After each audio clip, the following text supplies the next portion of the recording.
Şabran rayonu Rəhimli kəndində yerləşən Bağçalı otelində keçirilən yoxlama zamanı yanğın təhlükəsizliyi sahəsində bir sıra nöqsanlar aşkar edilib. Belə ki, obyektdə avtomatik yanğın xəbərverici siqnalizasiya qurğusu tam quraşdırılmayıb, mövcud olan qurğu isə nasazdır. Elektrik təsərrüfatı elektrik qurğularının quraşdırılması qaydalarının tələblərinə uyğun quraşdırılmayıb. O cümlədən elektrik təsərrüfatına profilaktik baxış keçirilərək kabel və naqillərin izolyasiyasının gərginliyə qarşı müqaviməti ölçülməyib.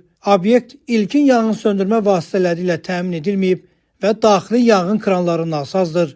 Obyektin mətbəxində tavan hissələri yanar material olan lamba ilə üzlənib. Yanğın söndürmə avtomobillərinin yanğın su hovuzuna sərbəst yan alaraq su götürməsi üçün hovuz bərk örtüklü müvafiq meydança ilə təmin edilməyib. Hovuza yaxınlaşmaq üçün hərəkət istiqamətini göstərən müvafiq lövhə quraşdırılmayıb. Obyektin qazanxana və nasosxana otaqlarına yanar materiallar yığılıb. Taxta konstruksiyalara oda davamlı məhlul hopdurulmayıb.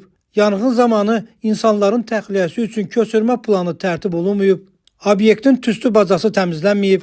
Obyektin daşınmaz əmlakı icbari sığortalar haqqında Azərbaycan Respublikasının qanununa uyğun olaraq sığorta olunmayıb.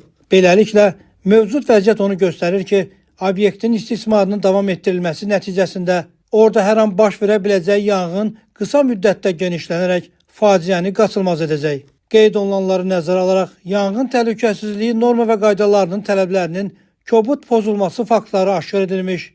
Şabran rayonu Rəhimli kəndində yerləşən Bağçalı otelinin fəaliyyətinin dayandırılması barədə qərar qəbul olunub və qərarın bir nüsxəsi obyektin nümayəndəsinə təqdim edilib.